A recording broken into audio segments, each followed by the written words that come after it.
1 in 7 adults will struggle.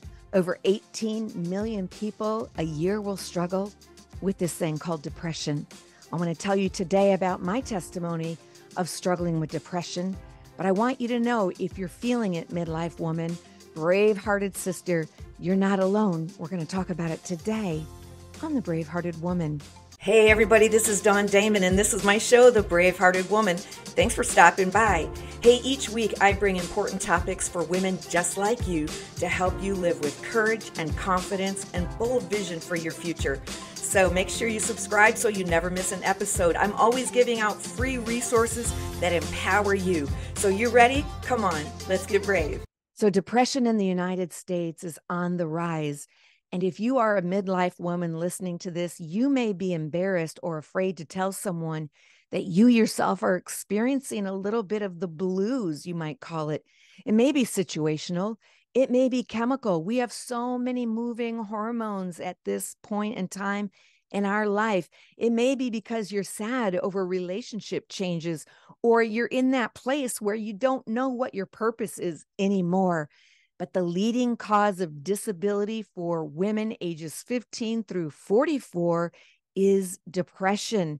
And the rise of senior citizens struggling with depression is incredible. There's no shame in that. We have to look at it. Now, the brain is an incredible organ. Depression is a serious medical condition, and it's associated with symptoms feeling a loss, feeling blue, melancholy, yes, but when you don't find pleasure in the things that used to bring you joy, you have a loss of energy, or you have difficulty sleeping, or maybe concentrating, or maybe you feel really irritable. Maybe you're experiencing sleeplessness, or your appetite has changed. Things that you used to really enjoy or they used to be easy for you now just feel really frustrating and overwhelming. It is possible you're struggling with some depression. The brain is a unique organ, as I said a moment ago, because it is the brain and the mind where thoughts are cultivated, where thoughts enter, and then the brain, the function of the organ, and the mind-brain connection. They're two different things, and yet they're one and the same, if you will. Thoughts lead to condition. The condition of the brain leads to thoughts. They're intricately connected. But there is a distinction.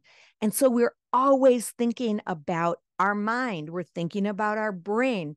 I'm not always thinking about every other organ in my body. I don't think about the largest organ of my body is my skin. Although lately, as a midlife, yes, woman, I do think about my skin quite a bit and the changes. I don't think about my heart all the time or my liver or my kidney, yet those organs are functioning. But when it comes to the brain, we're talking about it all the time. We're thinking about it all the time. And it is by far the most unique and complex organ of our body. And it needs to be cared for. Your brain needs to be cared for because mood disorders are very real. And you might have a mood disorder because of a chemical imbalance, or you might have a mood disorder because of the way you're thinking, how you process things, how you frame experiences, how you look at the lens in which you look at experiences. So let's think about this. Depression. Here's some signs and symptoms according to the Diagnostic and Statistical Manual. But here are some thoughts about depression. I want you to see if any of these things resonate with you. Prolonged sadness or unexplained crying spells, a significant change in appetite or sleep patterns. We talked about that. Inability to focus, anger, worry, agitation, anxiety, irritability, pessimism, just feeling negative and indifferent, maybe no joy, a loss of energy or even persistent lethargy, feelings of guilt. We don't often realize that feelings of guilt or this pervasive worthlessness can be a sign of depression. Inability to make decisions, just feel really indecisive. Inability to take pleasure in former interests. You've experiencing some social withdrawal. You don't want to be around people. You want to isolate. Unexplained body aches and pain. Yes, it could be depression. and reoccurring thoughts of death, getting out of pain through suicide. And I want to say right away, if any of those things are something that you're struggling with right now, please tell someone and get some help. Once again, depression is something that brings a lot of shame because we think that the brain is just the mind, just the way we see life, just the way we think. And we forget that it is an organ of the body that can malfunction, just like my eyeballs are an organ of my body. They can malfunction. That's why I wear a contact. That's why I've had cataract surgery. That's why you may wear glasses. Now, there's a lot of different kinds of depression, and often depression coexists with something else, some other physical illness, perhaps, or some other mental disorder like anxiety disorder or an eating disorder, or any other kind of situation that might be worsened by depression.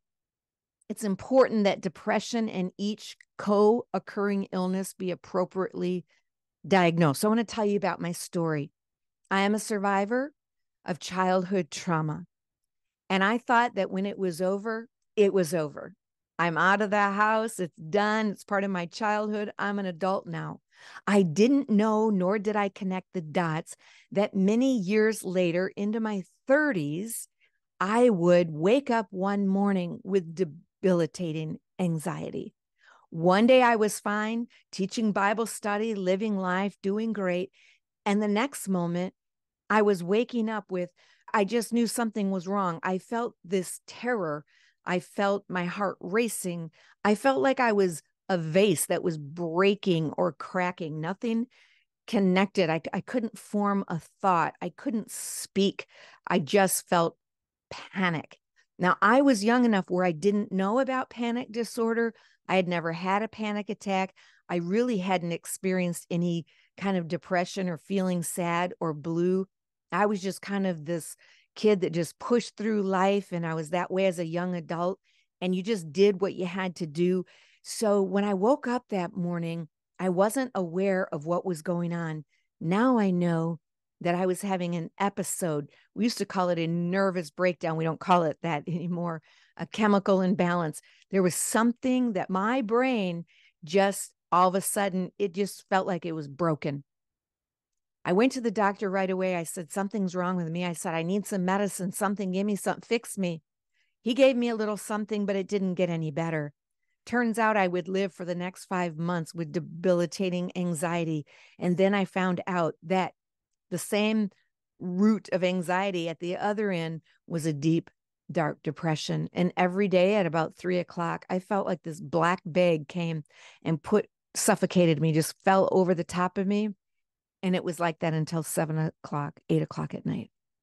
When I wasn't feeling completely depressed and sad, I was anxious, pacing, couldn't think straight. I couldn't go outside of my house. I couldn't drive. I couldn't cook dinner. I had 3 little children.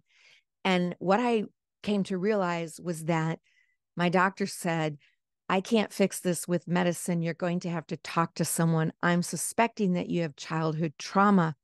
Well, yeah, who doesn't have childhood trauma? I know what my trauma is. I've already dealt with it. I forgave everybody. I thought, oh, all I have to do is forgive and it's over. I mean, doesn't that take care of it? Once you forgive, right? That's the end of it. Yeah, that is what we call wanting the easy lane or the easy button or the bypass surgery, where all I have to do is fall asleep, wake up, and lose a gazillion pounds. Can I just forgive and then fall asleep, wake up, and all my problems are gone? Everything's resolved. All my brokenness in my soul, the woundedness in my personality, it's all gone. Well, doesn't always work that way. Sometimes, and I do even think for a long period of time, God gave me a miracle, a miraculous intervention that brought me through. But when I was strong enough, when I was wise enough and mature enough, it was as if the Holy Spirit said, we're going to circle back here and you are going to deal with this. And since you don't want to, your body is keeping the score. Your body is telling on you that you have trauma locked in your muscles, in your tissues, in your cells, in your brain, in your heart, in your unconscious, in your subconscious, because I knew a little bit about it, but I did a really good job at keeping all the balls under the water until the day came when I couldn't do that anymore. Depression. Now, at the time, I was a Bible teacher. I was leading the women's ministry. I was a leader in the church. And I felt so embarrassed and so ashamed that I was struggling with depression, that I was struggling with anxiety. Well, I did get a counselor, I did get a coach, and I had to walk through the events of my childhood. And I had to learn how to honor myself by remembering and processing the trauma that I went through. I did also find a protocol for medication, which lifted me up out of the seriousness of the depression, because after a while, it lingered for so long that I really had what they call death wish. I wasn't suicidal. I loved my life. I loved my family. I loved what I was doing. I was happy, but I didn't want to suffer anymore. And so if my life was going to be gone as I knew it, then I just didn't want to go on. And that's what they call death wish. It was definitely a result of post-traumatic stress disorder, and I suffered the depression and the symptoms. Let me give you some stats on PTSD for a moment, and complex PTSD. It affects about 8 million adults in one given year, and it frequently occurs after violent personal assault, such as a rape or a mugging or some domestic violence, certainly after terrorism, or, in my case, abuse, sexual abuse. PTSD can occur. Of course, we used to always connect it with Vietnam vets and the fact that they were experiencing atrocities that were well above and beyond their ability to process. And that's what happens when there's so much stress and anxiety and trauma that it overloads your system and your ability to process and understand what's going on. It will just cause your system to kind of just shut down and go subterranean in terms of memories, perhaps. You can have blackouts, but your body will give you triggers, things that will remind you of the trauma that you've been through. I don't have all the memories. I do have very clear memories, and I know exactly what happened to me, but I don't have beginning memories. I don't have middle memories, and I don't have ending memories. I just know what happened. And so the body, after a while, after absorbing and keeping and the accumulation of all of that stress, began to overload my system. And so I struggled with depression and I struggled with anxiety. So let's talk about you. Let's talk about midlife. The last two shows that we've done, I've dedicated to talking about the midlife crisis that can happen to women. But I want to delve just a little bit deeper on this thing called depression. There is no shame in that. If you're feeling some sadness, I want to tell you, first of all, it's real. It's not just in your head, although it's in your head, it's your brain, and it is your thought life, because the mind and the brain are distinct and yet work together. So if your brain is malfunctioning, if you have a serotonin depletion, if you have imbalance in your chemicals, your dopamine, or any kind of other chemicals that we have, there's numerous amounts, cortisol and dopamine and serotonin and testosterone and all the other chemicals. If that's gone tilt, you could be experiencing some depression. Now, I'm not a doctor, but I've worked with it long enough to understand that the organ of the brain can malfunction, but I also know that so can thoughts lead to that depletion. Stressful thoughts, the way that we think and the way that we process, the lens through which we look. And if you're living as a victim in life, if you have experienced some trauma or some devastation, the loss of a child, certainly the loss of a loved one, a divorce, there's many things. Science doesn't get to tell us, oh, you can have PTSD from this, but not from this. Your body is the one that will tell us what you're suffering from. Any kind of event that just overloaded your circuitry and caused your body to go on overdrive, you just kind of snap, or you feel it just kind of go tilt, that would tell you that you've experienced a deep trauma that needs to be processed. In fact, I'll put it in the show notes. There are many amazing places. ITT is one, intensive trauma therapy. There are many places that can help you process. I, as a coach, I'm trauma informed. I can help you walk through some trauma, but there are others that are really gifted and deeply saturated in this whole arena. However, all of that being said, again, those are the reasons why you might be experiencing something. Think about what we go through as midlife women. Think about, first of all, our bodies do go through those hormonal changes, right? We go through the menopause, and there's a shifting and a floating and a moving, and we're having hot flashes. Some of you having cold flashes. There's hair loss. There is the loss of our stem cells working for us. And so the aging process starts. We're feeling our skin beginning to lose its elasticity and aging lines. There's brain fog, especially in this post-COVID world, where some of you have long COVID, where you may have brain fog. You may have a lapse in memory just because now aging is setting in, but you also are juggling much more than we used to.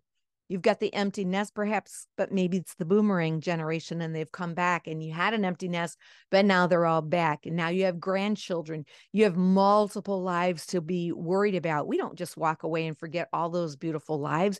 We carry that. You might be watching your husband who is depleting in his health if you're married. You might be thinking, if you're single, I don't have any kids. I don't have a husband. I'm all alone. Situational depression can set in. We start thinking about how much time we have left versus how much life we've lived. You may have regrets. Pay attention to your mood. Pay attention. And I want to tell you that sometimes menopause can be the event that unearths dormant situations. Some people have experienced the adult onset of perhaps a bipolar, or you might find out that you do have an anxiety that was always just a little bit at bay, but now it's increasing. You may be someone who has struggled with chronic illness, and at this point, you just feel so tired. I'm so tired. I can't keep going. I can't keep doing this. And depression is setting in. I want to give you hope today, because depression is very treatable. And yes, it may be like me. You may have to see the medical doctor, have medical treatment. You might have to take something to get yourself up out of that pit, but you probably are going to need some talk therapy, some processing. If you have trauma, you absolutely have to process your story and what happened to you. If you've lost purpose in your life, if you don't know what it is that you do anymore and you feel just useless or invisible, of course you're going to feel some sadness. You may need to get involved and start serving people and come up out of this depression. For me, I did all of those things. I took medication, I did talk therapy, and I got busy again, serving, baby steps until finally it lifted. I've had my life back 1,000 times over. I don't struggle today. However, I will tell you, I know what the precursor is. I know when I'm getting to that place where, like, oop, Dawn, you're stripping the gears. You're doing too much. You got to slow down. You got to unplug for a while. I know when I need to let my introverted self have that quiet time to refuel. I'm what they call an ambivert. I'm an extrovert and I'm an introvert. I get fueled both ways, with people and by myself. And so that kind of adds to the swinging pendulum a little bit. I'm very balanced in my temperament and my personality, but sometimes I get really juiced being around people and my friends, or ministering or preaching or being on the stage. And then sometimes I'm like, I'm checking out. I will see you guys in about 12 hours. I'm done. I have to pay attention to that because I have learned my body. All right. So that's kind of my personal testimony about depression, mental illness, if you will, an anxiety disorder, something that needs to be watched, because we do know that trauma isn't just an event, it's a biological event. It does change your brain chemistry. It is a biological transition. You go from one state into another. Physiologically, you are changed. Post-trauma people do know that their bodies have undergone also some impact. If you think about breaking an arm, you know, your arm is different. it's changed. It's not in the same state that it was before it was broken. It can still work and you're fine and you're healthy, but you may know that there's a tendency for weakness there, or some arthritis might try to set in there. When you've had trauma in your life, you do know that it is a biological experience. And maybe you haven't put those dots together, but something does change in your life and in your physical brain. So how about you? Let me go through those symptoms one more time. Are you experiencing sadness that just doesn't seem to lift? Are you feeling blah? Do you feel like you want to cry all the time? Maybe you don't know how to access your tears. Maybe instead you're trying to avoid the pain that you're feeling. You find yourself shopping a lot or going to fill it with other things. Maybe you're drinking more than you have in the past. Maybe your social drinking has really elevated. Maybe you find yourself spending money, or you just want to sleep all the time. Maybe you feel angry or worried, or maybe you just find yourself wanting to veg out and just watch TV because you just have a loss of energy. You feel like, I'm just so tired, and you just feel lethargic. Or maybe you're starting to feel guilty and you don't know why. You know God loves you, you know you're forgiven, but you feel like some shame or some unworthiness, or you just wonder about your identity. You've lost some confidence. You're not concentrating like you used to. Please pay attention to those. I want you to talk about it. You can write me. You can call me. I can give you a free strategy call. You can figure all that out.